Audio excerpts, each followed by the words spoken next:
Bonjour à toutes et à tous, très content de vous retrouver pour le résumé de la troisième manche du championnat de France de rallycross 2019 à Essay, le circuit d'Essay Duc, et nous sommes en compagnie de Jean-Sébastien Vigeon, qu'on verra tout à l'heure en catégorie Supercar. Bonjour Jean-Sébastien. Bonjour Vincent, bonjour à tous.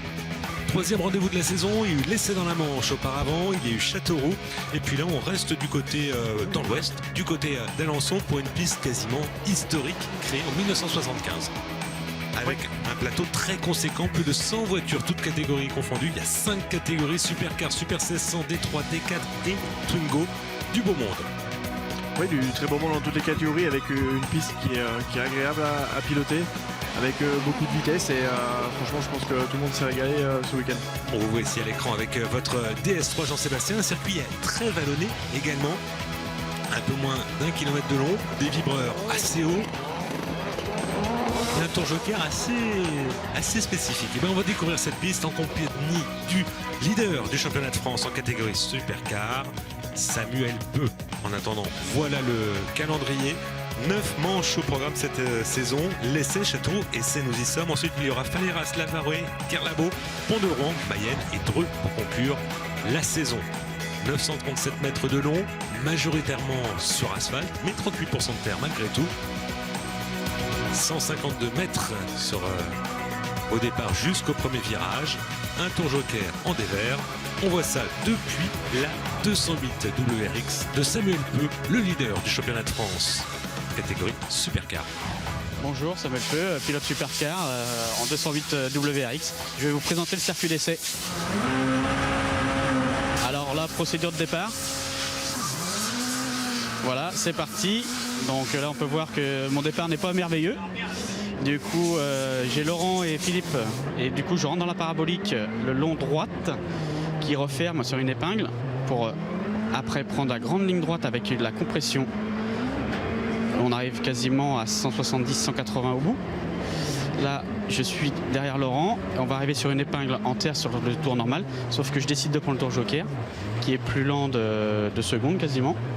Et là, je redescends sur le tour joker pour arriver sur le pif-paf, le gauche-droite de l'arrivée. Et après, on repart pour un tour. C'est toujours impressionnant de voir à quelle vitesse on change les rapports de boîte. Et on va faire un petit tour du paddock pour connaître l'avis des uns des autres par rapport à cette piste.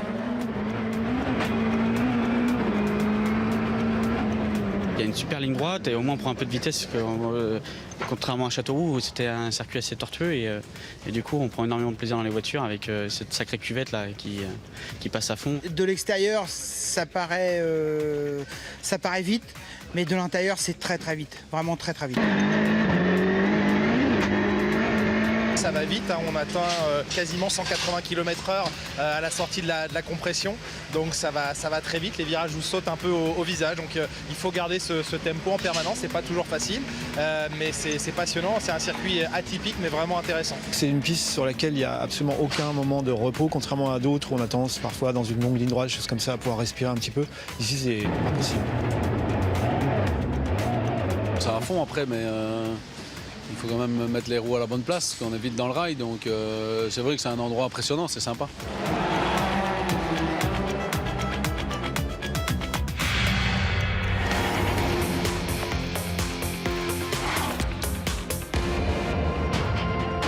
Et avant de s'intéresser à ce meeting d'essai, on va revenir sur le début de saison. Une saison qui a débuté dans la Manche, à l'Essai, sous le soleil, c'est à noter.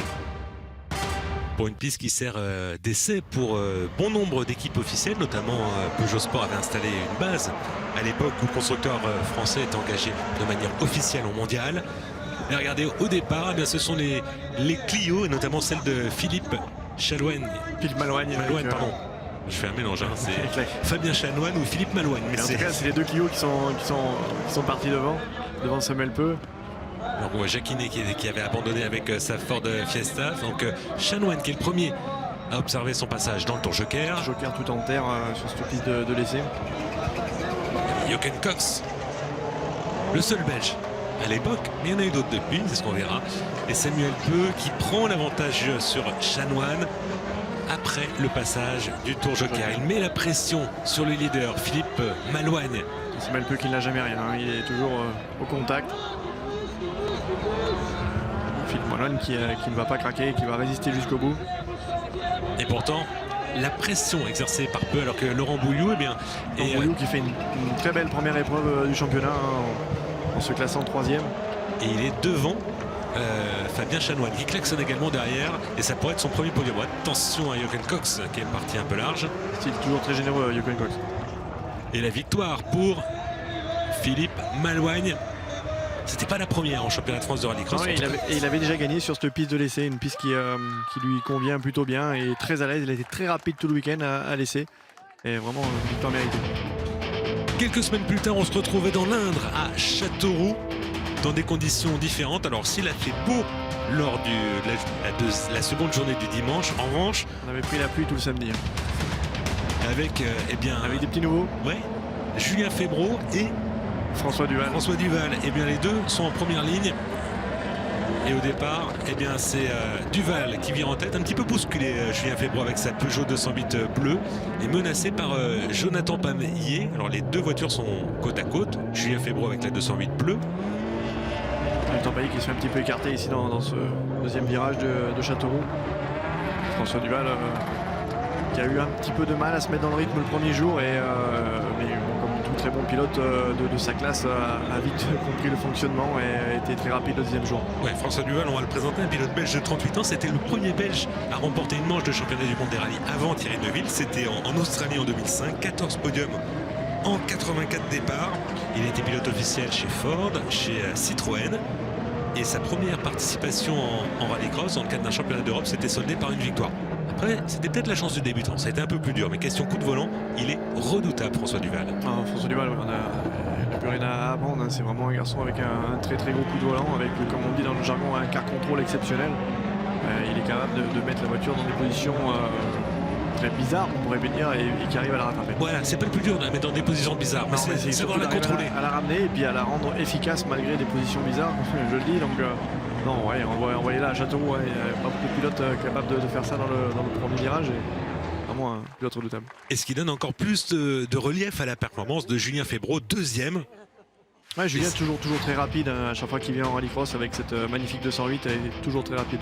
Et Samuel Peu, troisième, Peu en tête du championnat devant Philippe Malouane et Fabien Chanoine avant ce meeting de Châteauroux où les invités surprises sont de retour, à savoir François Duval et de nouveau là, de même que Julien Febvreau. Et on vous voit, Jean-Sébastien. Voilà, avec la DS3, présent sur cette première ligne de la demi-finale.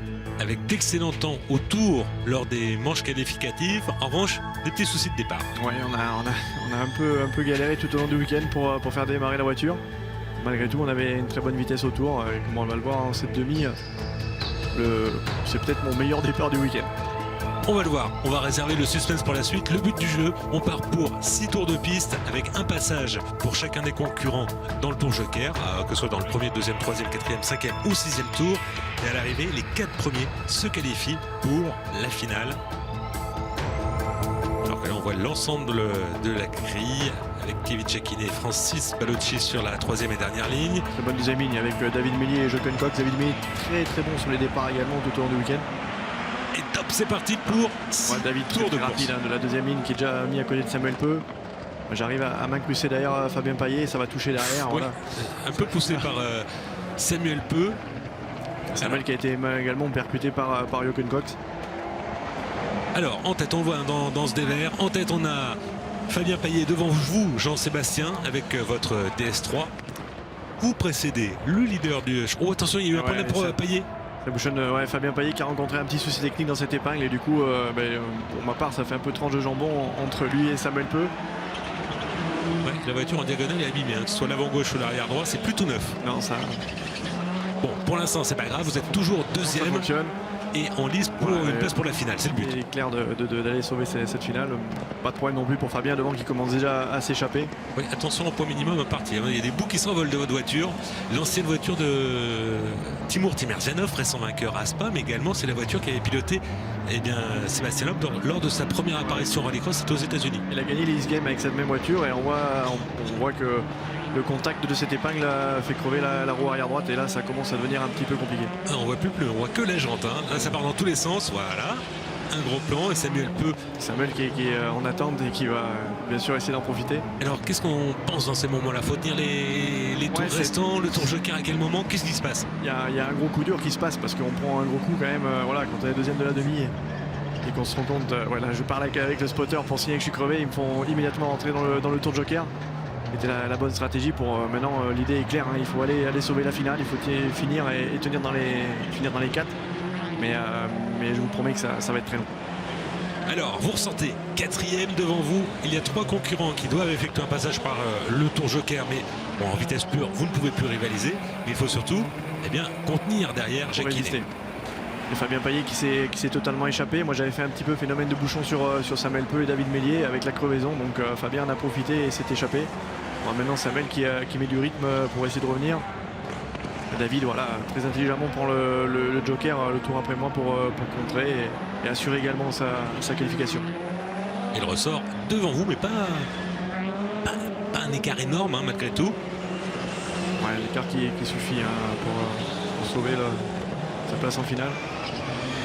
On va retrouver ici le leader, Fabien Payet, pas du tout inquiété. Fabien qui n'a rien lâché de la finale avec des bons temps autour. Ouais. Alors, dans le joker. Très impressionnant, hein, le retour de la famille Payet. Ils étaient absents lors de la première, mais là ils ont remporté toutes les manches qualificatives, que ce soit avec Fabien Payet ou avec François Duval. Ouais, ils reviennent avec vraiment de très très belles voitures également. Hein. Il faut savoir que c'est les Peugeot quasiment dernière génération, des voitures issues du chemin du monde, comme avait Antoine Massé l'an passé quand il était chercher son titre de chemin de France. Donc des voitures vraiment très très efficaces. Et le rallycross français monte vraiment en termes de performance de matériel, parce que c'est des voitures qui sont pas imbattables, mais qui commencent à devenir très, très compliquées à battre. Fabien Payet, déjà double champion de France de rallycross. On va pas parler de son papa, parce que là, il faut compter, faut plus des 10 doigts de la main, des 5 doigts des 2 mains pour le faire. Alors, c'est Jacquinet hein, qui la veut, cette 4e place. C'est bien qu'il était présent pour le coup. Ouais, et puis il frappe. Payet l'emporte, donc victoire en demi-finale, il sera en première ligne de la finale. Avec une voiture en triste état malheureusement, mais une finale sauvée. Et voilà, c'est fait 4e place pour vous, Jean-Sébastien Vigion derrière Payet, Peu et Mélier. Cela suffit pour vous qualifier, ce qui n'est pas le cas de Jacquinet, Cox et Ballocchi. C'est intense, hein, 6 tours de course malgré tout.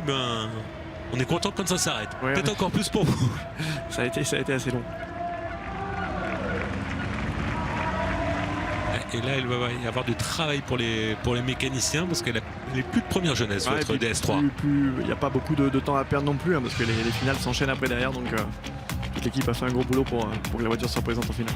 Confirmation de la victoire de Fabien Payet, de sa mainmise. Plus de 2 secondes et demie d'avance sur Samuel Peu, le leader du championnat de France. David Mélier est quant à lui 3e et vous 4e. Devant Kevin Jacquinet. Et on va passer à la seconde demi-finale où on va retrouver 8 voitures en pole position. François Duval, ici à l'écran. Conversation avec son spotter. À ses côtés, encore une fois, très très rapide ce week-end. Philippe Malouagne, à ses côtés, vainqueur de la première manche à l'essai. Il se motive. Fabien Chanoine. En deuxième ligne ici. Avec, on a deux Peugeot 208, 2 Clio. Romuald Delaunay, c'était la 2e Peugeot 208. Romuald Delaunay qui a fait quelques participations en supercar, mais qui s'est vraiment très bien débrouillé ce week-end. Avec une 208 de l'équipe Dubourg, la même que Julien Febvreau. Laurent Bouliou, finalement en demi-finale, parce qu'il était monté sur le podium à l'essai. Il avait fait preuve d'un bon rythme en manche qualificative, une disqualification qui lui était restée de travers, mais finalement il est là. Et il est revenu pour la demi-finale. Voilà, le principe est le même. On part pour 6 tours de course et il faut terminer dans les 4 premiers. On voit également Emmanuel Anne, Yannick Couillet et Laurent Bouliou. Que des voitures françaises dans ce championnat de France de rallycross, en tout cas en catégorie supercar. On est avec Julien Febvreau. On se prépare pour le départ. Et top, c'est parti pour 6 tours de course. Attention pour le virage. Malouagne qui a réussi à résister. Et c'est côte à côte avec Julien Febvreau. Et voilà. Julien qui insiste à l'extérieur. La Peugeot 208 bleue, il va peut-être perdre des places derrière par rapport à Fabien Chanoine. Non, il conserve la 3e place. En tête, François Duval devant Philippe Malouane, 3e. Julien Febro, Fabien Chanoine est quant à lui 4e. Devant Romuald Delaunay, Emmanuel Anne. Julien Febro tout de suite dans le joker. Et c'est osé. C'est osé, oui, c'est osé. Ça dépend où Julien va ressortir, mais une stratégie osée et il ressort derrière Emmanuel Anne. Le risque, c'est de se retrouver coincé derrière un concurrent qui est moins rapide. S'il arrive à le passer tout de suite, ça peut être bien, sinon ça peut être compliqué pour Julien. Je pense qu'il va mettre une grosse pression sur Emmanuel Anne. Mais voilà, il y va tout de suite. Tout de suite ouverture pour Julien Febro qui gagne une place. Logique, ça lui permet de tout de suite essayer de rattraper le bon wagon devant. Parce que quelqu'un va chercher à aller le contrer. Romuald Delaunay qui y va aussi également tout de suite. Dans le tour joker. On le voit ici à l'écran. Et on voit... et qui ressort derrière Julien Febro. Et lui devant Emmanuel Anne. Ouais, la belle opération. Et on voit François Duval qui ne s'échappe pas par rapport à Philippe Malouane. On le voit ici à l'écran, Philippe Malouane avec cette Renault Clio, le leader vainqueur en championnat du monde de rallycross, ici à l'écran avec un pare-choc un peu abîmé à l'arrière. Il y a eu contact, son premier virage qui est toujours un peu serré et dur à négocier. Beaucoup de voitures sur la grille de départ qui fait que ce premier virage sera un petit peu compliqué. Et les leaders qui attendent toujours pour faire. François Duval qui ne s'échappe pas. Philippe Malouane qui arrive à rester au contact derrière. Et Fabien Chanoine également. Et ces 3 pilotes vont devoir passer par le tour joker, alors que c'est déjà fait pour le 4e. Febro, ici à l'écran avec la Peugeot 208 bleue qui revient sur le 3e, Fabien Chanoine. Il y a 2 secondes, c'est ce que nous disait Samuel Peu, de handicap à passer dans le tour joker. Donc virtuellement, on peut dire que Julien Febro est 3e. Ouais. C'est facile le virtuel. Voilà. On peut faire le réel quand on... L'objectif est clair pour Julien Febro. Il faut pousser au maximum, essayer de recoller à Fabien Chanoine. Voilà, une fois que ses adversaires directs vont rentrer dans le tour de joker, pouvoir essayer de dépasser. Ce sera compliqué de revenir sur François Duval qui commence déjà malgré tout à s'échapper un petit peu. Ici à l'écran, François Duval avec cette Peugeot 208 blanche et le drapeau belge sur le toit. On voit François commencer à s'échapper. Avec cette descente sur le goudron en dévers extrêmement impressionnante. On voit les voitures en glisse, en travers. Voilà, tour joker pour Philippe Malouane. On va regarder où ça ressort par rapport à Julien Febro. Oui. Ça va être juste... Et contact entre les 2 voitures et... qui se rate. Alors là, c'est en train une qualification qui est en train de s'échapper parce que c'est un prétendant au titre, Philippe Malouane. Il peut repartir. Il s'est retrouvé coincé ici. On va donner virage. Dernier tour avec Julien Febro qui met la pression sur Fabien Chanoine. Dans le pare-choc arrière de Fabien Chanoine. Qui doit effectuer son passage par le tour joker. Le pilote de la Clio, de même que le leader, François Duval. Très à l'aise sur cette partie terre. On est avec Julien Febro. Maintenant, on va surveiller à gauche de l'écran. Donc c'est fait pour François Duval. Ça va être la victoire dans cette seconde demi-finale.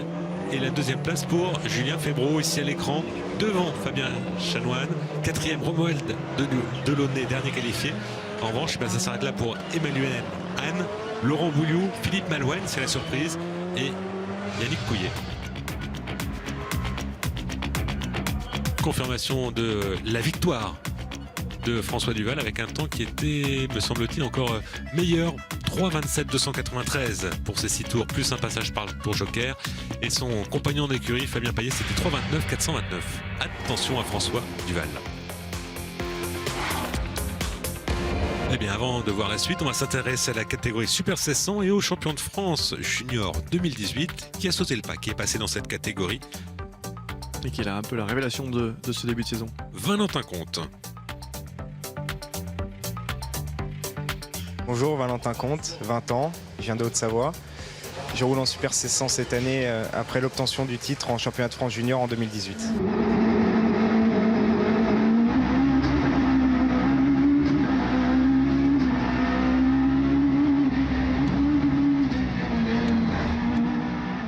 J'ai fait 2 années en Twingo R1 où on a toutes les bases et il n'y a plus qu'à réapprendre un peu avec un plus gros moteur, les départs, les freins et tout ce qui s'ensuit, et tout se passe super bien. Tous les bons pilotes de Twingo R1 ont réussi le cap en Super 1600.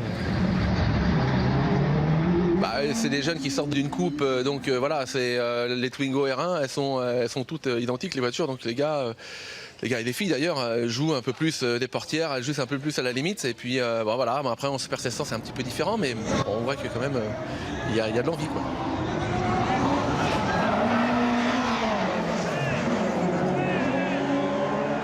voulait partir en première ligne de la finale et bon, malheureusement, il fait un fait de course. Moi, j'appelle ça un fait de course. La direction de course a pas appelé ça un fait de course. J'ai pris une pénalité, mais c'est la course. Et on a réussi à être devant à Châteauroux, hein. Donc ça peut le faire pour la suite du championnat.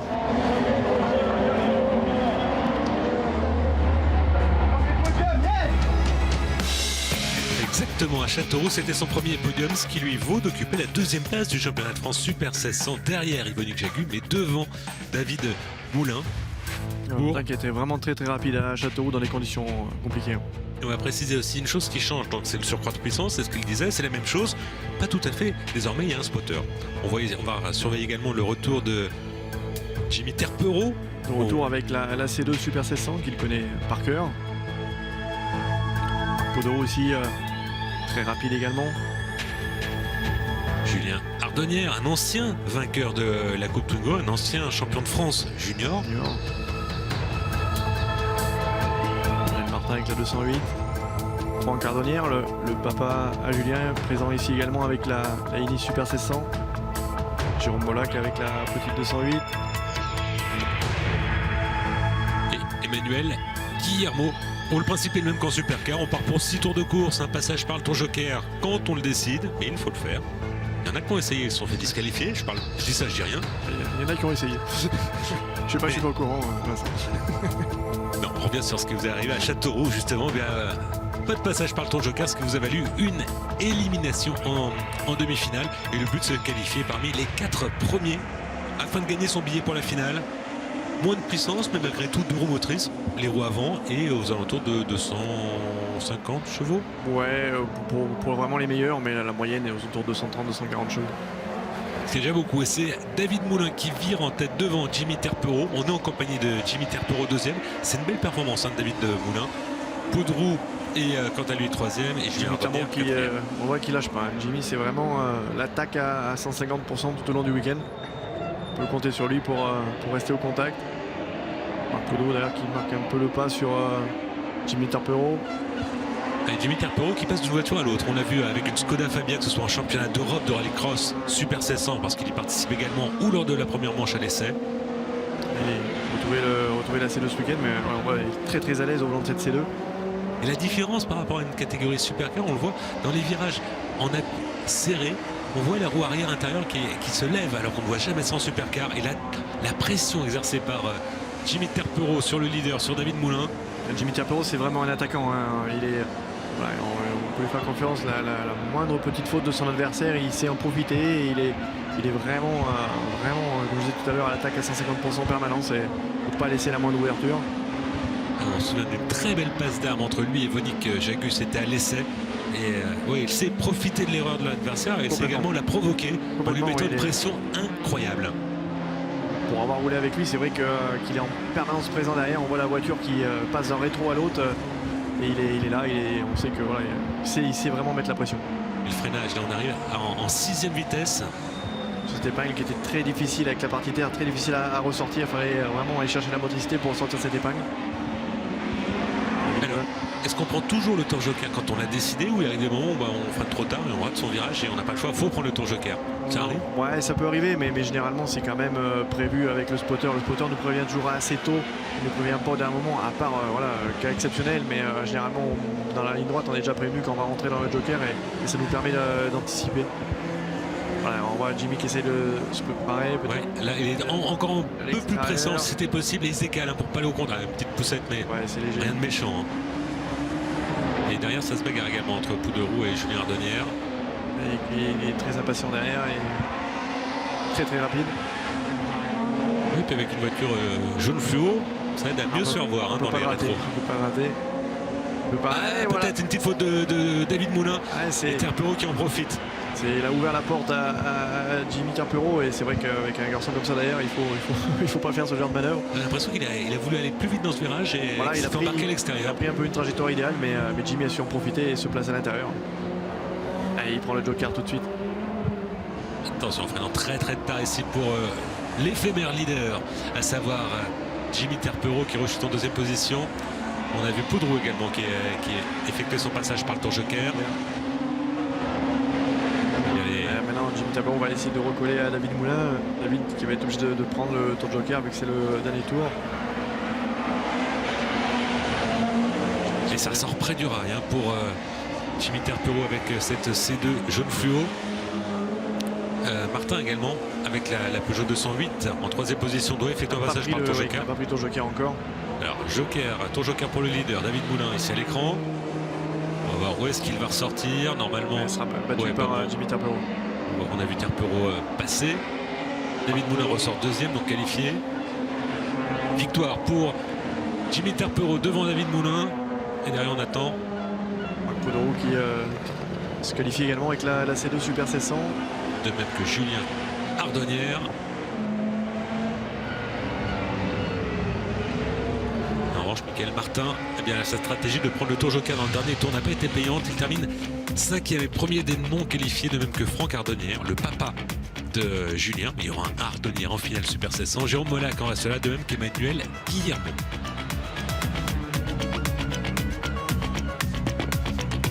Et voilà le vainqueur. Jimmy Terpero, un battant. Et on passe tout de suite à la seconde demi-finale avec un autre battant. Yvonique Jagu, leader de championnat, c'est simple. 2 manches disputées, 2 victoires pour lui. Attention également. Nicolas Eouzan avec la Twingo Super 700, petite sœur de celle de Valentin Comte. Martin Massé avec une Clio R3 que je votre connais ancienne bien. voiture et le petit frère, le petit frère d'Antoine Massé, le champion de France Super 40 titres. Valentin Comte du coup sur sa deuxième ligne, ainsi que Grégory Foss. De retour après avoir fait l'impasse sur l'épreuve de Châteauroux. Loïc Molny, le spécialiste du sprint car, champion de France de sprint car, ici présent dans cette demi-finale, qui vient se goûter au rallycross. Dominique Gerbeau avec une voiture exotique, la Volkswagen Polo, en tout cas dans cette catégorie. Et Didier Morel sur cette Citroën C2. Une voiture avec un objectif commun pour chacun des 8 concurrents. Et bien terminé dans les 4 premiers.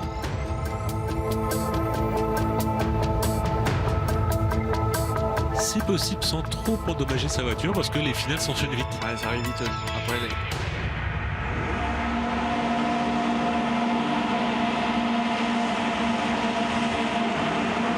Allez, c'est parti pour 6 tours de course alors que c'est il y a eu Didier Morel qui a calé me semble-t-il avec la C2 qui est en dernière ligne. Et devant Yvonique Jagu, Nicolas Eouzan. Et ça s'accroche. C'est Valentin Comte qui essaye ici de faire l'extérieur à tout le monde. Martin Massé en 3e position. On va sortir, Valentin Comte arrive à ressortir 4e. Le leader, Yvonique Jagu avec sa Skoda Fabia pour l'instant. Bon, on a en finale indienne. Nicolas Eouzan est un petit peu distancé. Martin Massé, 3e position. Valentin Comte, 4e. Tour joker pour c'était Molny, me semble-t-il. Yvonique Jagu avec un style différent de celui de Jimmy Terpero, mais très très efficace, toujours une conduite très propre et jamais d'écart, c'est toujours millimétré et c'est vraiment efficace. Moi qui arrive tout de suite à creuser l'écart avec cette magnifique Skoda. Et on a envie d'une nouvelle confrontation entre ces deux pilotes. Il y en avait une qui est merveilleuse, c'était à l'essai et on espère les retrouver en finale ensemble. On espère retrouver tout le monde, on n'a pas de favoritisme, mais leurs passes d'armes sont souvent magnifiques, somptueuses. Avec deux styles complètement différents. Nicolas Eouzan deuxième ici qui revient un petit peu sur Yvonique Jagu, la Clio R3 de Martin Massé en 3e position. Personne ne s'engouffre dans le tour joker à l'issue du 2e tour. Les écarts qui se maintiennent. Ouais, ça s'accroît un peu également pour Yvonique Jagu sur Nicolas Eouzan. Oh, ça se maintient. Ça se maintient. Qu'est-ce qu'il passe près du rail. Yvonique, c'est vraiment une conduite très précise.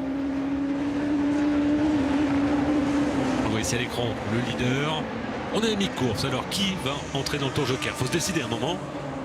Ça sera pas Jagu, ça sera pas Eouzan, ça sera Valentin Comte qui va. Alors là on a un doute, est-ce que c'était choisi ou on le sent un peu en perdition? Non, c'était pour le coup c'était choisi, il arrive avec beaucoup de vitesse dans ce virage. Le but est de freiner un petit peu plus tard pour pouvoir entrer dans ce joker.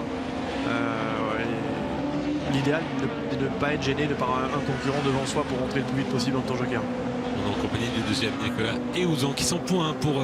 on voit Yvonique Jagu qui est... C'est pas un écart qui se maintient. Et c'est une sacrée performance de sa part parce qu'il n'est pas sur chacune des manches, Nicolas Eouzan. Non, ouais, c'est... Et tout au long du week-end, il était vraiment rapide.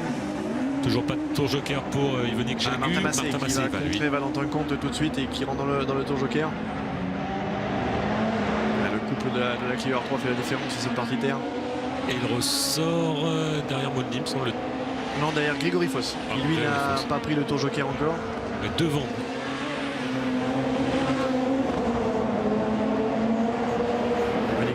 Dominique Jagu qui s'en va petit à petit quand même.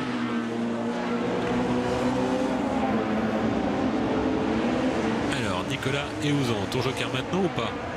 En tout cas, pas pour le leader, pas pour Jagu, pas pour Eouzan non plus. Donc ils vont avoir la même stratégie. Hein. Donc les deux premiers. En arrière où Grégory Foss Ouais, c'est est rentré dans le tour joker. Non, Grégory Foss n'est toujours pas rentré non plus. Donc un peu. ça va être compliqué d'aller jouer la qualification, sachant que Martin Massé et Valentin Comte sont revenus dans son pare-choc arrière. Va rapidement être fixé. Nous sommes dans le dernier des 6 tours de course. Tour joker pour les 3 premiers obligatoires. La pénalité en course, c'est pas une pénalité, mais on perd 2 secondes par rapport au tour normal. Est-ce que normalement ça va être suffisant pour Jagu et certainement pour Eouzan? En revanche, pour le troisième, Foss, ça serait étonnant. Voilà, les deux premières sortent. Il n'y a pas de souci. C'est fait. Jagu s'impose devant Eouzan. Ils sont qualifiés pour la finale. Et voilà. C'est Massé et Comte qui vont donc qui en profitent et se classer 3e et 4e et se qualifier, ce qui ne sera pas le cas de Foss, Molny, Gerbeau et Morel. La victoire dans cette demi-finale, dans cette seconde demi-finale pour Yvonique Jagu. On a hâte d'être en finale déjà. Oui. Où il sera aux côtés de Jimmy Terpereau. Yvonique Jagu. On va voir le tableau de cette finale et on va se retrouver tout de suite après. Une page de publicité pour la suite de ce 3e meeting de la saison.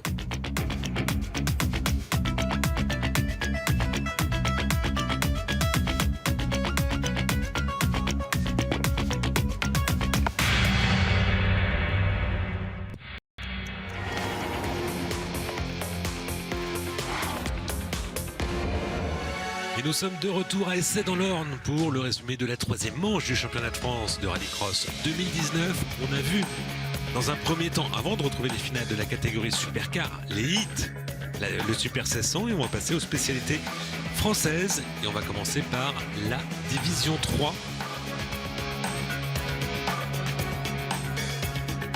Ah oui, c'est sûr que tout le monde a envie d'être moins devant nous toujours, hein, donc parce qu'on était soi-disant les 2 hommes à battre, forcément ils ont tous envie, mais c'est normal, et c'est bien, comme ça il y a un peu de bagarre. On était tous les 3 avec David et Xavier, on discutait, il m'encourageait un peu à faire le championnat, mais bon, c'est toujours pas au programme, on n'a pas le budget. Après, c'est vrai que gagner une manche en plus ce matin, faire une P1, c'est bien, ça remet en confiance. Hier on était 7, une fois 7, une fois 5, c'était un peu compliqué, mais là une 1, ça remotive un peu. Et on en parlait de Benoît Morel, le vainqueur surprise à Châteauroux. Il se retrouve en tête de cette coupe parce que c'est une coupe de France, la Division 3, devant David Vincent qui faisait partie des favoris, de même que Xavier Briffaut, ici à l'écran avec cette mini jaune. Benoît Morel qui n'est pas non plus un novice, un champion de France d'autocross et un pilote qui va très très vite dans les conditions compliquées comme à Châteauroux. Et même d'ailleurs dans les conditions sèches comme ce week-end, donc vraiment pas une surprise de le retrouver à ce niveau. Alors, va-t-il faire la saison complète ou non? On nous a dit que bon, c'est toujours un peu pareil en sport automobile. Le nerf de la guerre est de trouver le financement pour le faire. C'est pas forcément évident. Il y en a d'autres, à l'image de Xavier Briffaut, qui font l'impasse sur une course pour des raisons de mariage, c'est même pas le leur, mais bon.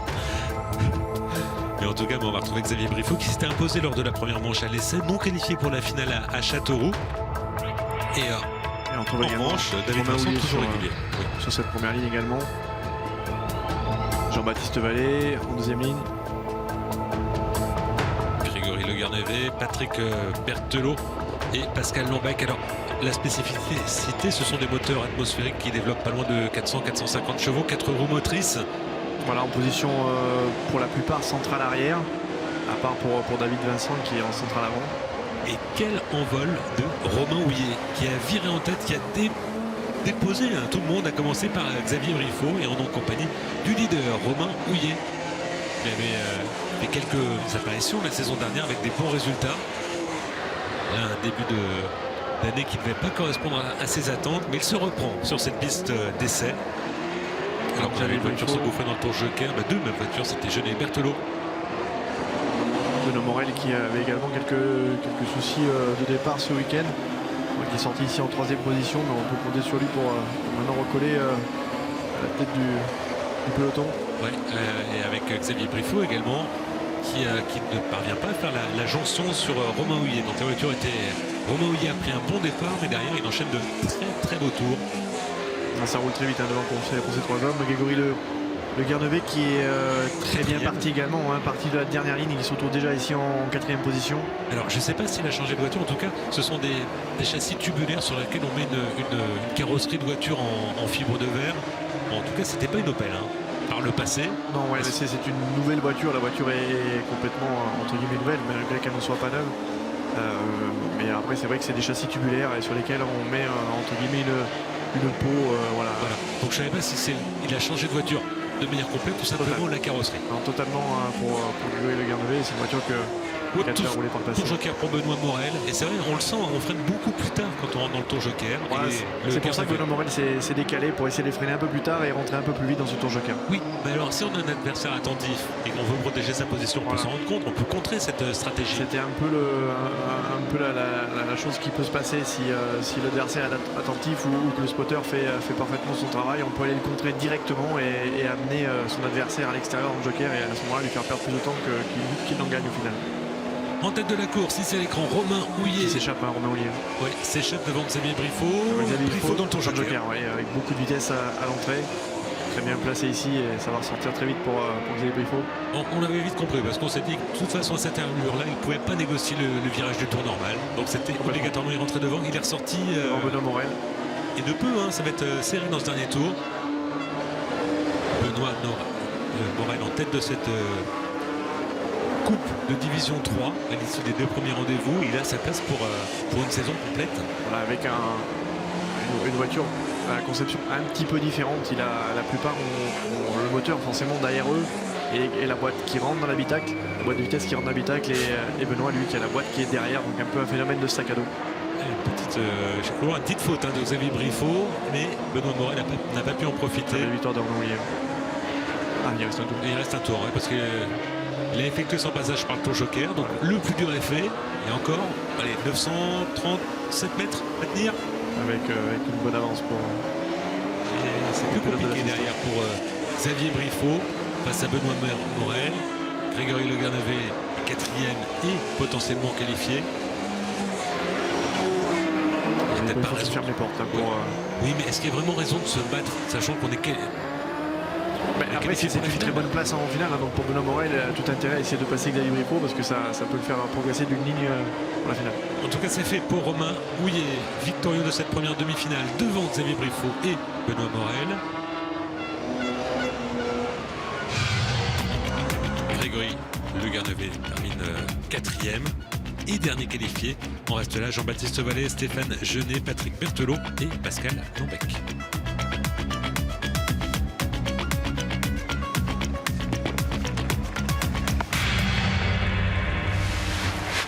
S'intéresse à la seconde demi-finale avec David Vincent et sa Clio ici à l'écran. La saison dernière, attention également à David Leferrand et sa Peugeot 208, à Maxime Sordet qui avait fait très bon résultat l'an dernier avec sa Citroën DS3.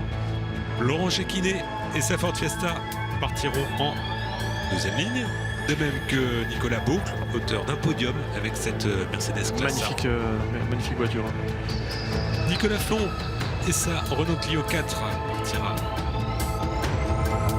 3e et dernière ligne, de même que Franck Delaunay et Patrice Lambert.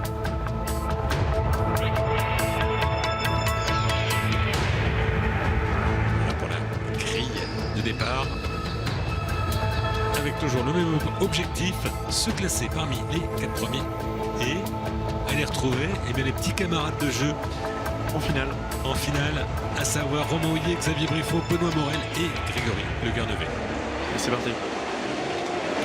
Et en termes de performance au tour par rapport à une supercar, on est relativement proche. Il y a à peu près 2 secondes moins vite pour la division 3 par rapport à la louche, par rapport à une supercar. Ouais, c'est comme si chaque tour il prenait le Tour Joker en fait. Sur ça. Voilà. En tout cas, bel envol pour David Vincent. Il précède David Leferrand, Maxime Sordet est quant à lui 3e et Laurent Jacquinet 4e. David Vincent qui a réussi un très bel envol Avec cette voiture, du coup, lui aussi a une conception un peu différente avec le moteur qui se trouve sous le tableau de bord, en position centrale avant. Là, c'est la technique, c'est un peu la même réglementation que les voitures de Landros. Mais on retrouve beaucoup d'anciens châssis du trophée Andros dans cette catégorie Division 3. C'est la même réglementation que le trophée, pas ces dernières années, mais il y a ça une dizaine d'années. Il y avait eu un grand débat justement pour c'est très important sur la glace, enfin partout, hein, la répartition des masses, alors que Maxime Sordet dans le tour joker. Ici à l'écran, il est en 3e position, le pilote de la Citroën DS3, et il ressort devant Nicolas Flon, qui lui n'a pas pris le tour joker encore. Avec un frein à main qui est bizarre. Pas de la même implantation, c'est pas la même implantation que sur une supercar. Oui, et la plupart de ces Division 3 ne se servent pas du frein à main parce qu'ils n'ont pas le système de débrayage des roues arrière pour tirer le frein à main. Donc c'est vraiment plus un frein à main entre guillemets, de stationnement que vraiment utile. Sinon il faut débrayer pour tirer le frein à main. David Vincent dans le tour joker, de même que Laurent Jacquinet. Dans le 3e tour, Jacquinet qui ressort derrière Maxime Sordet. Donc, provisoirement en tête à 2 tours de l'arrivée, on a David Leferrand qui est en tête, mais lui va devoir effectuer son passage par le tour joker, là en compagnie du 3e Maxime Sordet. Et voilà le leader Sébastien Leferrand. David Leferrand, pardon. Et c'est l'écran. Tour joker tout de suite. Ouais. Alors, où est-ce qu'il va la voiture ici à la corde pour sortir le plus vite possible. Attention, il y a un drapeau jaune, interdiction de dépasser. Ben, c'est passé pour David. Oui. C'est Maxime Sordet qui aurait pu essayer de tenter quelque chose, mais il y avait un drapeau jaune. Maxime Sordet qui est là. Alors, en contact. Un drapeau jaune, on rappelle, c'est les commissaires qui préviennent qu'il y a un souci sur la piste, qu'il faut ralentir et interdiction de dépasser. Maxime Sordet avec vraiment l'attaque derrière là. La DS3 noir et orange. Derrière, David Leferrand. Et voilà, on retrouve ce duel. Et regardez devant, eh bien David Vincent, la valeur étalon de cette catégorie, ne s'en va pas. Les 5 premières voitures qui se tiennent. Et à l'arrivée, la victoire pour David Vincent, mais dans un mouchoir. Devant David Leferrand, Maxime Sordet 3e, Laurent Jacquinet 4e, Nicolas Boucle 5e. Et là, c'est dur pour Nicolas Boucle parce qu'il était tout près d'une qualification, mais le premier des non qualifiés. Non qualifié également. D'écart en plus sur le 4e. Ah oui, c'est un film, une demi-seconde. Nicolas Flon, Franck Delaunay et Patrice Lambert en restent là également.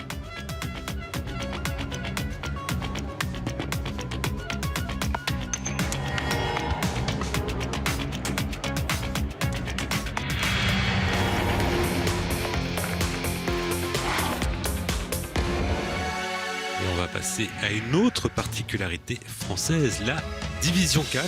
Alors c'est pareil avec Xavier Goupil qui s'est imposé lors des 2 premiers rendez-vous à l'essai et à Châteauroux en tête de la coupe devant Sébastien Leferrand et Jean-Michel Guérin.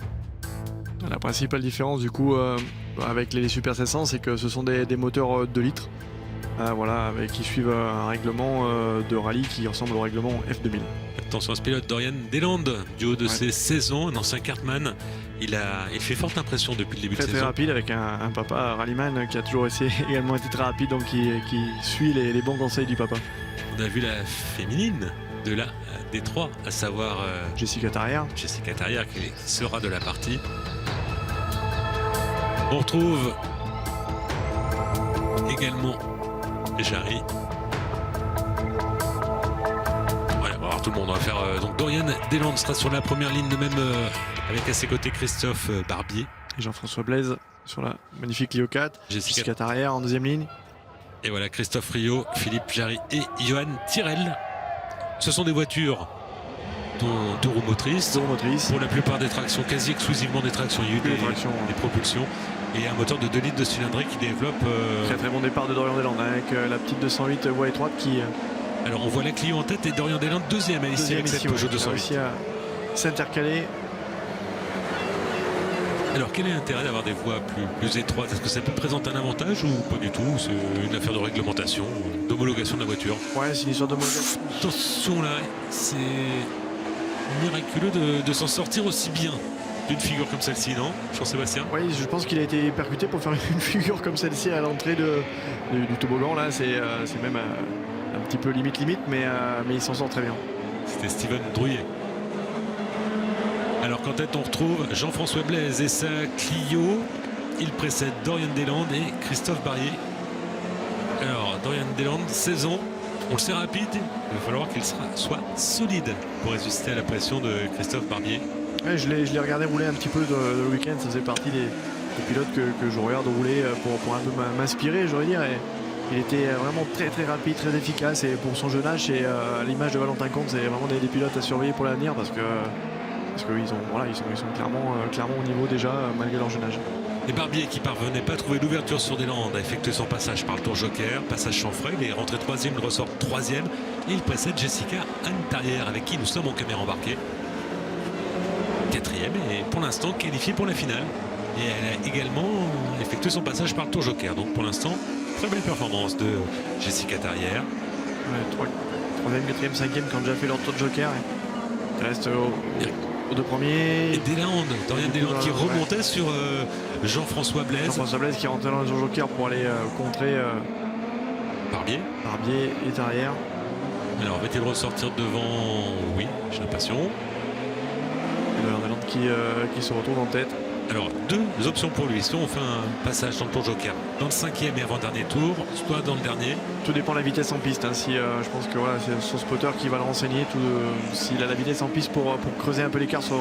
Ça va être dur avec mais Jean-François Blaise est déjà là. Donc, Et on a vu la Clio, l'atterrissage de la bosse, de la compression. On voit un panache de fumée. Alors, est-ce qu'il freinait? Est-ce qu'il a bloqué ses roues? Non, c'est des voitures qui sont obligées de conserver les passages de roues en F2000. Et dans la compression, la roue doit aller toucher dans le passage de roue, d'où la fumée qu'on voit qui s'échappe.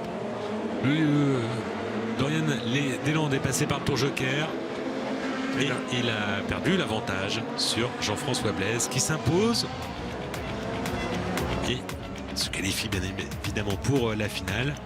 De même que Dorian Deslandes, Christophe Barbier et Jessica Tarrière. En revanche, c'est fini pour Christophe Rio, Johan Tyrrell, Steven Drouillet et Philippe Jarry. Steven Drouillet qui s'en sort bien après la figure avec sa Renault Clio. On va passer avec à la seconde demi-finale avec l'épouvantail. Xavier Goupil à nouveau en pole position. À ses côtés, il y aura Tony Bardot sur la première ligne. Geoffroy Blanchard avec la Honda Civic également. Mauduit avec la Clio. Romain Barbet. Jean Bedoué. Anthony Massé. Oh, tous bons. Xavier Goupil en pole position. Geoffrey Blanchard et son Honda Civic à ses côtés. Tony Bardot avec sa Citroën C4. Sébastien Leferrand avec sa Peugeot 208. Anthony Mauduit sur la deuxième ligne. Romain Barré avec la Peugeot 208, Yann Bedoué avec une Peugeot 207 et Anthony Massé avec une Clio 4.1. Qui va pouvoir battre cette saison Xavier Goupil avec sa... Très bon départ de Tony Bardot à l'extérieur. Alors au premier virage, alors la 306 avec la bande dessinée vire en tête, c'est normal. On a l'habitude de ce scénario. On a perdu Tony Bardot au freinage qui a dû se faire percuter. Ouais, on n'a pas vu passer dans le peloton. Mais qui s'échappe de la Honda Civic suite à un contact, je suppose. Mais voilà, quand c'est qui touche sur le pneu. Alors attention aux crevaisons. Alors c'est Geoffroy Blanchard avec la Honda Civic, deuxième. Xavier Goupil qui s'échappe déjà. Un scénario qu'on avait vu et c'est vrai que alors, moi, Tony Bardot, on l'avait pas vu, on a pris prendre une bonne impulsion au départ. Ça s'est moins bien passé au premier virage. Un contact qu'il a éliminé. Dommage, alors il remonte, hein, mais bon, il a pu poursuivre parce que les trois concurrents qui ont effectué un passage par le tour Joker sont derrière lui. En compagnie de Sébastien Leferrand, troisième. La poursuite de Blanchard. Blanchard dans le tour Joker. Voilà qui est fait. Geoffrey Blanchard. Qui va ressortir en troisième position. Le leader, Xavier Goupil. Il est magnifique cet enchaînement, en tout cas en caméra embarquée ou en vue extérieure. On arrive en sixième, bout de la ligne droite, tour Joker ou pas? Non, je pense. Ah si, voilà, pour Xavier Goupil. Je pensais que ça freinait un poil plus tard, mais non, c'est Xavier Goupil rentre dans le tour joker. Est-ce qu'il va ressortir en première position? Ouais, voilà, il n'y a plus qu'un tour à tenir pour lui. Blanchard deuxième, Ferrand troisième, et Tony Bardot qui était monté quatrième et qui n'a pas pris le tour joker. Ah, ça va être la... Ou alors peut-être qu'il faut attendre un petit peu. On va le prendre dans le dernier Dans tour. le dernier tour, et encore cette possibilité-là.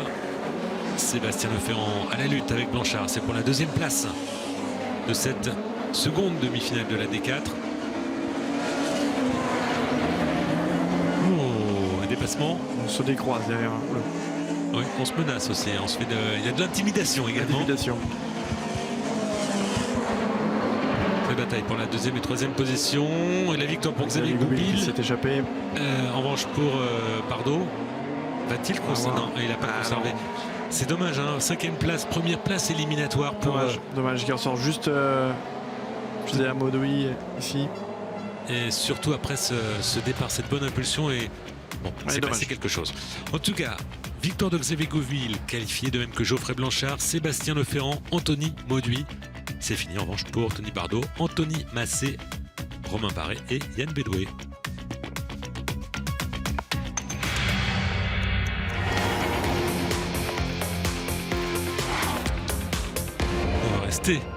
On va repasser en catégorie D3 pour la finale cette fois. Alors, on vous rappelle les subtilités. D4, c'est 2 roues motrices. D3, 4 roues motrices. Un moteur atmosphérique de 6 cylindres. Pour la plupart. Aux alentours de 400-450 chevaux. C'est les voitures qui, en termes de performance, sont les plus proches des supercars. Voilà, des châssis tubulaires avec dessus des pots, comme on pourrait dire, en polyester ou en carbone. Et on va retrouver David Vincent en pole position, on va retrouver Xavier Briffaut en deuxième ligne avec Benoît Morel à ses côtés, Maxime Sordet, attention à lui, il avait été très rapide, Laurent Jacquinet, Grégory Le Guernevet, Romain Houillet également qui avait fait forte impression lors de sa demi-finale. Finale qui s'annonce explosive, elle va se disputer au meilleur des 7 tours avec un passage obligatoire dans le tour joker. Et en tête, oh, attention, 2 roues pour Xavier Briffaut, c'est Jacquinet qui part en travers. Est-ce que le peloton a réussi à l'éviter? Eh ouais, il faut être adroit, avoir de bons réflexes. Qui fait une très très belle impulsion et qui est sorti avec une voiture d'avance sur tout le monde. Il est en tête devant Romain Houillet avec qui nous sommes en Xavier Briffaut, vraiment avec les ténors de la catégorie. Il manque que Benoît Morel qui est ici 4e. Oui, parce que j'ai l'impression que Jacquinet est parti effectuer le passage par le tour joker. Enfin, j'ai cru voir une voiture dans le tour joker. Voilà, Jacquinet et Le Guernevet. Les 4 hommes forts de ce week-end. David Vincent, Romain Houillet, Xavier Briffaut aux première place. Mais pour l'instant, aucun de ces 3 hommes n'a effectué son passage par le tour joker. Vous voyez la sangle qui est reliée au casque, le câble, c'est la communication radio. Oh, attention Briffaut qui a percuté Romain Houillet, mais j'ai plus eu peur qu'il parte en tonneau. Donc lui c'est fini, la roue avant droite est cassée. Gros contact, il a, je pense, voulu rentrer dans le joker un peu vite et du coup il a percuté Romain Houillet. Alors que la voiture de Romain Houillet est abîmée, mais pour l'instant elle peut continuer. Voilà, abandon pour Xavier Briffaut. De toute façon la roue avant gauche est complètement de travers, est cassée. Alors on voit l'action ici. Mais voilà, il a voulu rentrer dans le joker très rapidement et malheureusement il est venu au contact de Romain Houillet. Même chose en caméra embarquée. Ça tape quand même très fort pour Xavier Briffaut. Oui, parce qu'on arrive vite, moi j'ai eu même peur qu'il parte en tonneau. Sur la course, le leader David Vincent dans le tour joker, Maxime Sordet également, me semble-t-il, derrière les voilà qui est fait. Dans le tour joker également. Ça ressort très proche avec Benoît Morel. Avec, entre Sordet et Morel, et c'est en action. Donc Sordet avec la DS3 noire et orange et Morel avec la Ford Fiesta blanche. C'est très serré. Romain Houillet en tête qui lui n'a toujours pas pris le tour joker. Et elle est solide la voiture de Romain Houillet après le contact avec Xavier Briffaut. Ça y est, voilà dans le joker. Où va-t-il ressortir? On va surveiller la Clio jaune et noire de David Vincent. Il ressort derrière. Voilà, David Vincent en tête devant Romain Houillet. Deuxième. Maxime Sordet troisième. Le podium provisoire alors qu'il reste un tour à couvrir. Tout le monde a effectué son passage par le tour joker sauf Xavier Briffaut qui aurait bien voulu mais qui arrivait trop vite pour le faire et qui a abandonné. David Vincent, Romain Houillet un peu loin pour tenter une attaque du côté de Romain Houillet. podium, ce sera déjà une très très belle opération, un très très beau résultat pour Romain Houillet. Et c'est la première victoire de la saison pour David Vincent également, qui s'impose devant Romain Houillet et Maxime Sordet.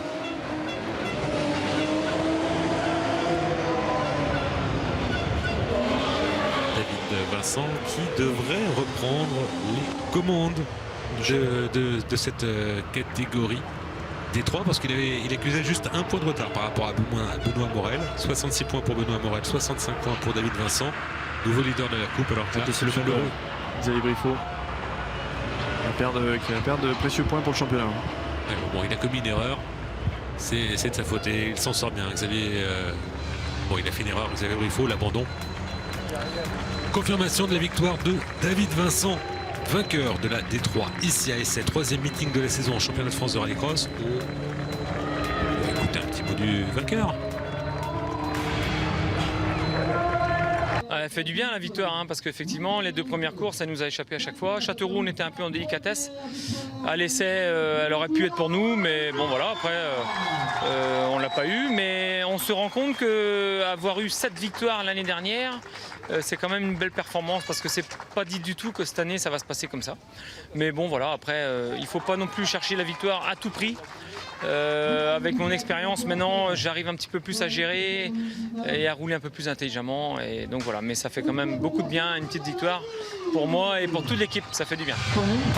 Ouais, on ne gagne pas toujours 7 meetings par année. Il a fait une grosse saison l'an passé. 7 victoires en 2018, là c'est la première de 2019, mais il y a 9 meetings, donc il ne pourra pas faire mieux. Au maximum il égalera sa performance de 2018. Qui reprend la tête du championnat, David Vincent devant Benoît Morel.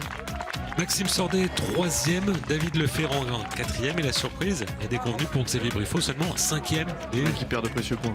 Il remontera très certainement.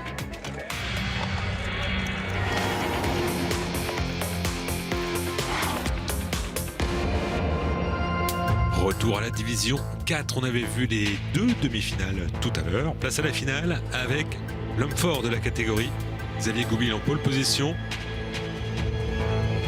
Jean-François Blaise à ses côtés, vainqueur de la deuxième demi-finale. Geoffroy Blanchard avec la Honda Civic. Dorian Deslandes et la 208 ici en deuxième ligne. Christophe Barbier avec la DS3 également sur cette deuxième ligne. Le Ferrand, Sébastien Leferrand partira depuis la dernière ligne, de même que Tony Bardot, finalement qualifié. Repêché, alors qu'il avait terminé à 5e. Qui pourra battre Xavier Goupil. Et les jeunes, Dorian Deslandes, ça se voit sur son visage. Et la féminine sera là également, Jessica Derrière. Déjà 2 podiums la saison dernière, donc pas 1 en 2019. Tout peut arriver en rallycross. Allez, c'est parti. C'est parti pour cette tour de course, le premier virage. Bon départ de Jean-François Blaise ici. Il vient en tête devant Xavier Goupil, mais ça lui échappe un petit peu. Xavier Goupil qui se replace aussitôt à l'intérieur. Dorian Deslandes qui est aussi là. Qui a été bousculé par la Honda Civic de Geoffroy Blanchard. Très bien parti, il est déjà en 3e position. Oui, mais regardez, 208. Blaise met la pression avec la Clio jaune, met la pression sur Xavier Goupil et sa Peugeot 306. Il avait pris vraiment une bonne impulsion, Jean-François Blaise. Bardot dans le tour joker avec sa Citroën C4 bleu ciel. Et là, Goupil qui commence à s'échapper. Dorian Deslandes, de ses 16 ans. Deslandes qui ne lâche pas. Et là, ça sort un peu là, ça a même crevé, je crois. Il a crevé la gauche pour Goupil, et du coup, eh bien, c'est passé pour Blaise, ça va passer pour Deslandes normalement. Je pense que là, ça a complètement déchappé sur l'appui. Eh bien, en tête, c'est Blaise. En tête, devant Deslandes, Goupil 3e. Regardez la roue avant gauche, il n'y a que la jante. Et là, elle ne parvient pas à tourner, donc il prend le tour joker. C'est compliqué, après, avec une traction quand on est crevé comme ça à l'avant. Surtout l'avant gauche, et avec un circuit qui tourne à droite, c'est très très compliqué. Ouais, c'est la roue qui est constamment en appui. Et il ressort derrière Tony Bardot pour Xavier Goupil, qui avait effectué son passage par le tour joker. On trouve le leader, Blaise. Et on aura un vainqueur différent en D4 ici. Blaise qui retrouve la première position. On peut dire mérité après un très très bon départ. On est en compagnie de Jessica derrière Annie. À l'attaque, toujours à l'attaque derrière Barbier. Sébastien Leferrand qui est parti à l'extérieur, qui s'est raté un petit peu ici. Ah, dommage. Oui, parce qu'il aurait peut-être pu prendre l'option de prendre le tour joker. joker.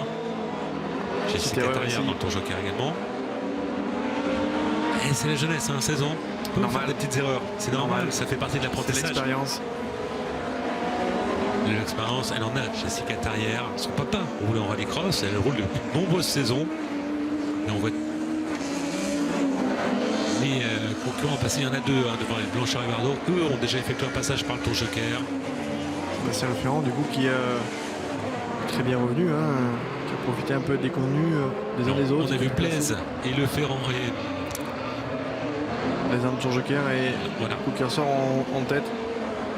Donc Blaise en tête devant Deslandes qui n'a pas. À la 5, ça s'arrête pour Xavier Goupil. À gauche de l'écran, la 306 est quasiment arrêtée, donc ça devient inconduisible pour le leader.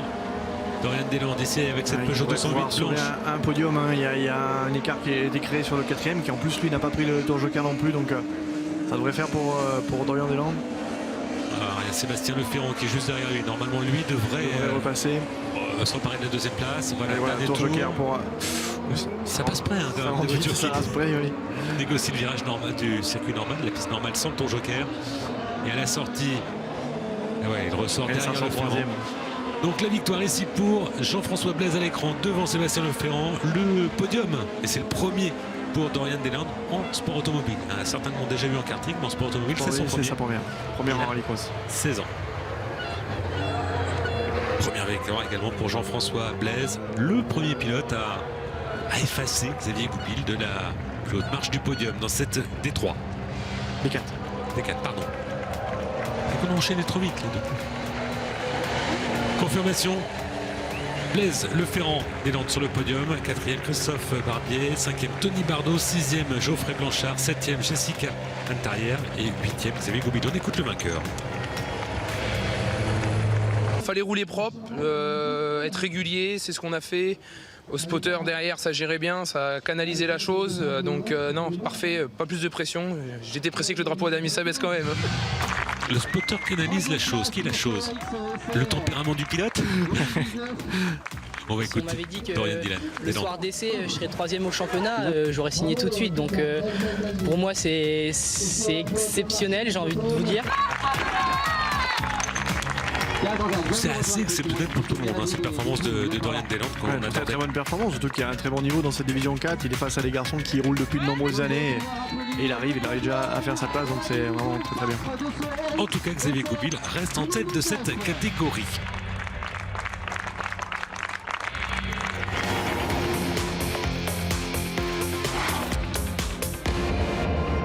Et on passe à la catégorie Twingo, la catégorie la formule de d'apprentissage. promotion du rallycross. Avec un grand nombre de concurrents de voitures engagées ici. Il y en avait 32 à ASF, que ce soit le championnat de France junior où il y a un âge limite à respecter, 25 ans. La coupe où tout le monde peut s'inscrire et la coupe féminine. On va s'intéresser à cette finale où le principe est même, on part pour 7 tours de course, un passage par le tour joker. À part qu'ils n'ont pas de spotter, ils ne sont pas reliés par radio, donc c'est eux-mêmes qui font leur propre stratégie. Et qui surveillent les écarts. Donc c'est pas forcément une plus mince affaire. Et quand tout le monde a la même voiture, eh bien ça reste très difficile c'est parti. Gérer. Formule monotype, hein, donc tout le monde roule avec des Twingo qui développent en moyenne 130, un peu plus de 130 chevaux, à peu près une tonne. Très bon départ de Dylan Duffa. Dylan Duffa, le leader, c'est un junior. Donc il vise le titre en fin d'année. Ancien rallye jeune. La saison dernière. La saison dernière qui du coup s'est reconverti ici au rallycross. Il a découvert le rallye via une formule où il a remporté ses sélections de pilote non licencié, enfin d'apprenti pilote, de débutant, on va dire. Et il a rebondi en rallycross, il est originaire de Dreux. Romain Masselin, 2e. Christophe Lorty, 3e. C'est Paul Cocagne qui a décidé de passer par le tour joker dès le premier tour. On est sûr de ne pas l'oublier, on le prend dans le premier tour, ça c'est la bonne stratégie. Abandon pour Lucas Darmezin qui s'est fait percuter dans le virage numéro 2 et voilà, la conséquence de... Regardez Romain Masselin, la pression. Tour joker. Tour joker. C'est très vite. Hein. Dylan Duffa. Avec cette Twingo noire, donc tout le monde est Twingo, donc avec cette voiture noire, il doit ressortir. 4e derrière. Louis Chen. Lui n'a pas pris le tour joker. c'est peut-être rentré un petit peu tôt pour Masselin, qui se retrouve ici maintenant gêné d'ailleurs chaîné. Parmesan, abandon définitif. Ça va peut-être profiter à Dylan Dufas qui lui a piste claire et qui peut rouler vite devant. Ouais, il est un petit peu gêné. Masselin enchaîne. Le leader, Dylan Dufas. Il va pas, j'ai cru qu'il comptait. C'est Christophe Lorty qui rentre dans ton jeu ici. De profiter. La voiture orange. Où est-ce qu'il va ressortir? On va surveiller par rapport à Masselin notamment. Et ça ressort derrière Masselin. Devant Paul Cocaine, mais. Ce qui veut dire que potentiellement Romain Masselin peut espérer monter sur le podium. J'ai peur qu'il soit gêné quand même par Chéné devant et le peu d'écart. Il essaie de se passer. Ça sera court pour Romain Masselin qui reste derrière. Et pendant ce temps-là, ça profite à Dylan Dufas qui lui. Tour joker. Ici tour joker. Ça va être intéressant de voir maintenant. Ça ressort. Ça ressort juste devant, il manquait pas grand chose. Devant Romain Masselin, qui a peut-être perdu un petit peu de temps par. Romain Masselin très rapide dans cette finale, on voit qu'il est revenu au contact de Dylan Dufas. Première victoire pour Dylan Dufas. Ouais, première victoire de la saison, ce qui va lui permettre de peut-être prendre les commandes de ce championnat de France junior, parce que c'est un championnat de France junior et la coupe Twingo, en tout cas première victoire de la saison pour Dylan Dufas et premier bon résultat de la saison pour Romain Masselin qui a réussi sa reconversion. On écoute le vainqueur. Voilà, j'ai gagné ici, maintenant il faut que j'enchaîne les victoires pour marquer le maximum de points jusqu'à la fin de saison et remporter ce titre junior. Et après oui, l'objectif du team, ça serait pourquoi pas de faire un doublé avec mon frère, ça serait top, sur le podium tous les deux, ça serait parfait. Pour les photos souvenirs. Et la confirmation au classement général de la coupe, mais également au championnat junior, c'est bien Dylan Dufas qui est en tête. On va marquer une page de publicité. Maintenant, on va se retrouver juste après pour les finales Super 1600 et Super Car. A tout de suite.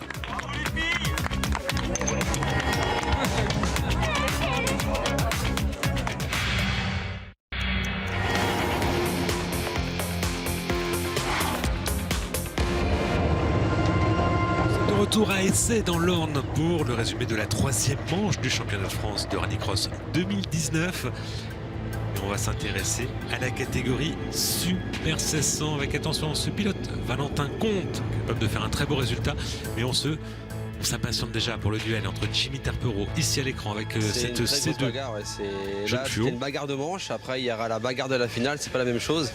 Là j'ai tenté, j'aurais pu. Après voilà, c'est une manche, on verra ce soir. Jimmy, je sais, il est très performant, il est très rapide en piste, ça, sans aucun doute. Je suis même pas surpris, donc il est tout à fait à sa place.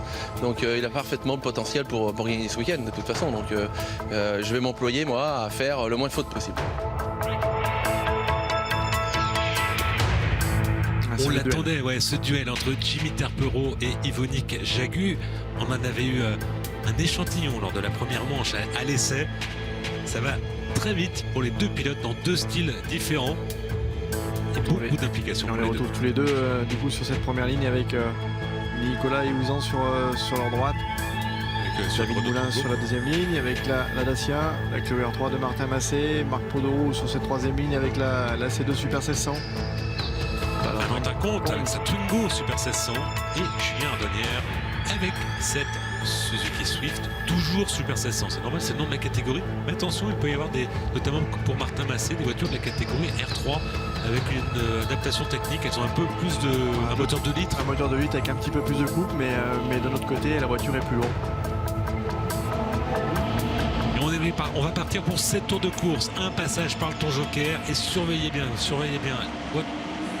Jimmy Terpero qui est parti resté pour Valentin Comte qui on se retrouve bloqué derrière Jimmy Terpero qui lui n'est pas parti. Oui, il a raté son départ. Et bien c'est Yvonique Jagu qui est en tête devant Nicolas Eouzan. Attention derrière David Moulin qui est parti en perdition. Ça touche ici entre Martin Massé et Marc Poderoux.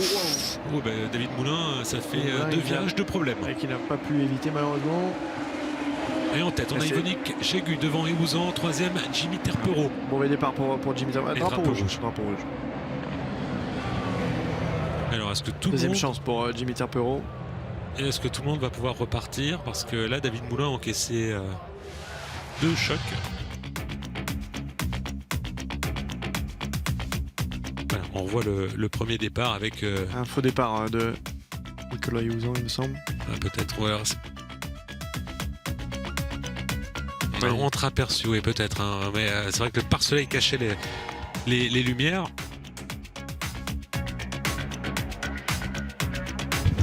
Et c'est un contact assez sérieux, hein, malgré tout, pour David. Ça a beaucoup touché en enchaînement des 2 virages. C'est bonne chance pour Jimmy Terpero qui était malgré tout raté lors de ce premier départ. Et a priori, ça serait Nicolas Houzon qui aurait un petit peu anticipé le départ. Regardez David Moulin. Mais qui se retrouve ici bloqué, oui, il n'a pas vu. Ouais, là, il ne peut rien faire, il n'a pas de place pour aller. Alors, avertissement, 2 tours, 2 passages par le tour joker. Pour Nicolas Houzon. Dommage. Il avait pris un bon départ, hein, c'est vrai, mais trop bon. Trop bon. Et c'est reparti pour 7 tours de piste. Avec cette fois-ci Jimmy Terpero qui réussit un peu l'envol. Qui réussit son envol. Derrière Yvonique Jagu. Voilà, il se met tout de suite au contact d'Yvonique Jagu. Voilà. Toujours très prompt au départ avec la Skoda. Ouais, tout de suite un petit contact, mais léger, c'est pour dire que je suis là. Nicolas Houzon est quant à lui 3e. Et il va devoir effectuer 2 passages pour le joker. Donc ça 2 secondes de tout le monde fera un passage, on perdra 2 secondes, mais lui on perdra 4 au total. Avec un premier passage obligatoire lors du premier tour. Oui, ça c'est une réglementation française. Ouais. Et j'ai l'impression que Valentin Comte également est rentré dans le tour joker. De même que Marc Poudreau. Oui. On va voir.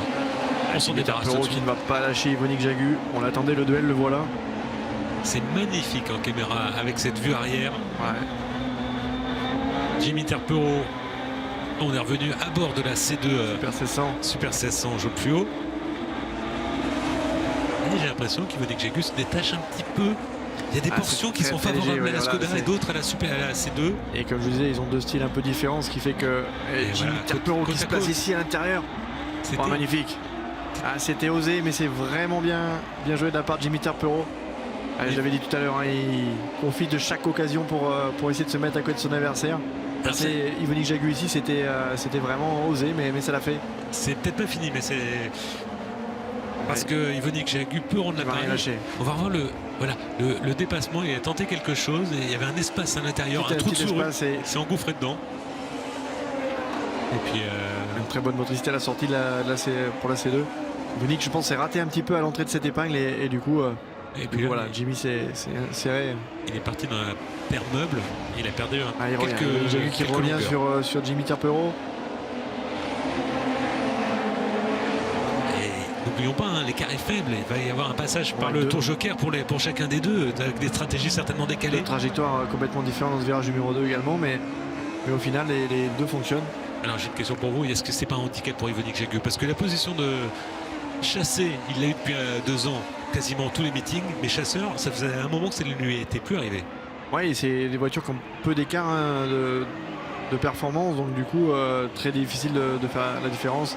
Je pense que malgré tout, Jimmy Terpero préfère être devant. C'est plus facile à gérer que lorsqu'on est derrière. Voilà, Jimmy Terpero. Alors il a encore deux possibilités pour le tour joker. C'est soit dans ce tour-là, soit dans le suivant. C'est à Yvonique Jagu de faire un très très bon tour. On va voir si Jimmy Terpero le contre tout de suite. Oui. Ouais. Avec l'élan, hein. C'est vrai qu'on sent tout de suite que ça ne pouvait pas passer dans le premier virage. Il n'était pas gêné. Tout de suite protéger sa position, pas prendre le risque de commettre une erreur. Juste devant Yvonique Jagu. Ouais, ça va. Ouais, ça va. Il y avait même 2, 3, 4, 5 longueurs.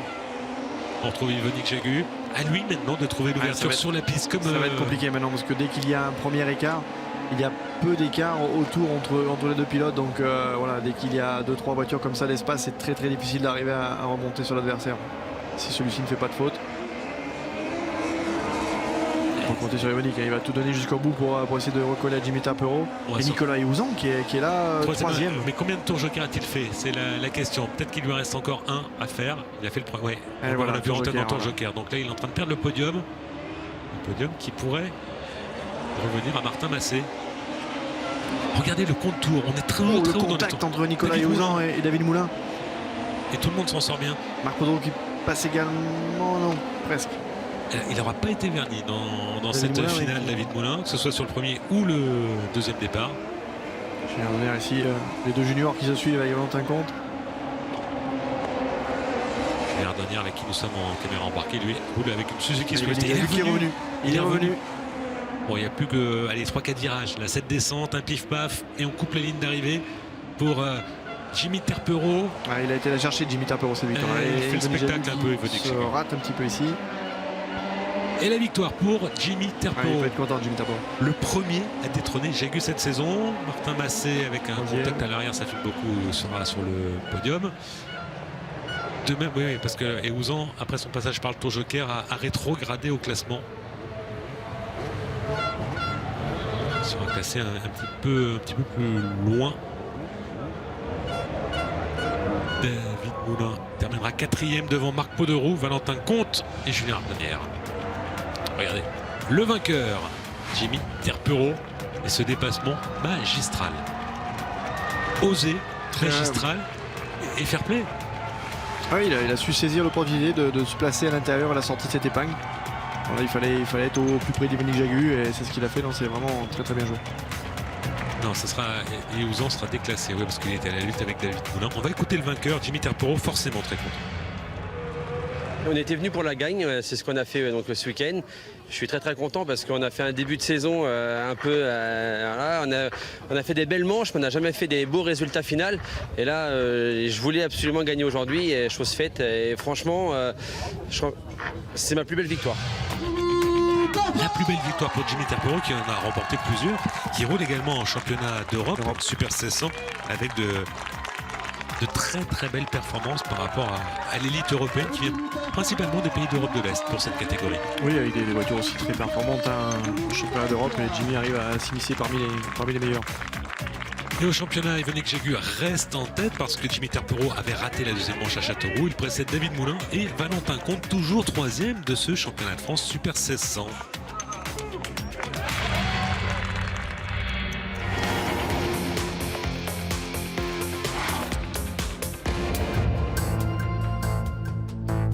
On l'attendait, place à la finale de la catégorie Supercar. On va retrouver François Duval en pole position, à ses côtés son équipier Fabien Paillet, lui-même double champion de France de rallycross par le passé. Complètement à l'extérieur, Julien Febro pour la deuxième de ses 3 apparitions de l'année. Après Châteauroux, il avait terminé 2e. On va retrouver Samuel Peu, le leader du championnat, ici en 2e ligne. Le voici. Avec Fabien Chanoine à ses côtés. Et sa Clio. David Mélier. Sa Citroën DS3. Une autre Citroën DS3, la vôtre, Jean-Sébastien Pigeon et Romuald de Delaunay. Première apparition cette saison en Supercar et première finale. Belle performance. Déjà en finale. Confirmation sur la grille. Ça va jouer comme toujours au meilleur de 7 tours. Un passage par le Tour Joker. Les pilotes sont en liaison avec un membre de leur équipe, le spotter, qui leur indique à quel moment prendre de manière optimale ce Tour Joker.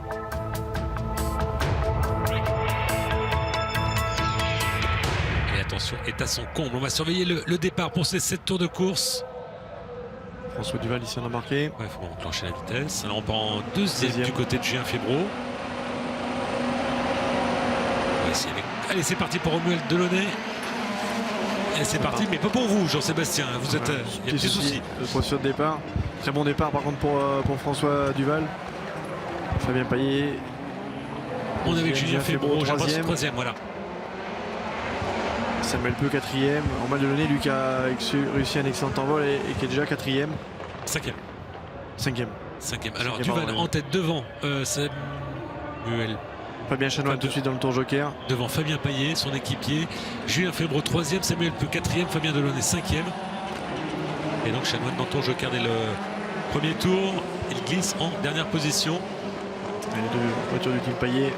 Regardez les positions prises par la voiture de François Duval. Il est toujours, ça a l'impression que c'est une danse, toujours en glisse. Attention, drapeau jaune, c'est certainement Fabien Chanoine qui a eu un souci. En compagnie de Julien Febro. Journaliste, mais ce week-end-là, il était pilote. Et il est souvent pilote, et très bon pilote. Samuel Peu 4e aussi. C'est vraiment le bal des 208. Regardez, eh bien, un tir groupé. Ce sont de ces Peugeot 208 qui occupent les 5 premières positions. Duval, Paillet, Febro, Peu et Delaunay sont sur des Peugeot 208. Et belle performance pour Romuald Delaunay qui a moins d'expérience de la voiture, moins d'expérience du rallycross. François Duval qui ne s'échappe pas. Fabien Paillet ici vraiment au contact. Même protégé un petit peu par Fabien Payet, on a l'impression, François Duval. Après, ces pistes françaises sont vraiment monotrajectoires, donc il ne faut pas trop s'éloigner de la trace. C'est pour ça que ça fait un petit peu le petit train. Et puis, François Duval qui glisse, mais toujours très efficace. Vous avez vu, on optimise le matériel dans l'équipe Payet. Le côté gauche, l'arrière abîmé pour Fabien et le côté droit pour François Duval. Voilà, vous voyez. Et troisième place pour Julien Febvre. Julien Febvre, ça va être le tour joker qui va décider. Julien Febvre qui est le premier à y aller. Alors, il ne faut pas se retrouver gêné par un concurrent moins rapide en ressortant. Parce que là, on laisse le temps de perdre un temps précieux et il ressort derrière Delaunay, me semble-t-il. Mais qui est son équipier. Donc. Parce que Tim Dubourg va faire le nécessaire. Et deux trajectoires différentes ici entre François Duval, qui est beaucoup plus large, beaucoup plus en glisse par rapport à Fabien Chanoine. Fabien Payet, excusez-moi. Et on voit qu'en bout de ligne droite, au final, les deux voitures se suivent toujours. Et Samuel Peu également en embuscade. François Duval en temps joker, qui a voulu le contrer tout de suite. Et Romuald Delaunay également. Julien Febvre, on m'a donné aussi. Il ressort devant Julien Febvre, donc c'est l'opération réussie. Maintenant, on est en compagnie de Samuel Peu, il précède Duval. Samuel Peu, ça peut faire ses affaires si les leaders s'observent et se contrent tour à tour comme ça. Il est dans l'inspiration de Fabien Payet. Oui, mais derrière, François Duval n'est pas très loin non plus, donc il n'y a pas 2 secondes d'écart. Non, mais pour aller chercher le podium, ça peut arriver à faire ses affaires, lui qui était 4e jusque-là. Allez, tour joker pour Fabien Payet tout de suite. Qui va également aller contrer.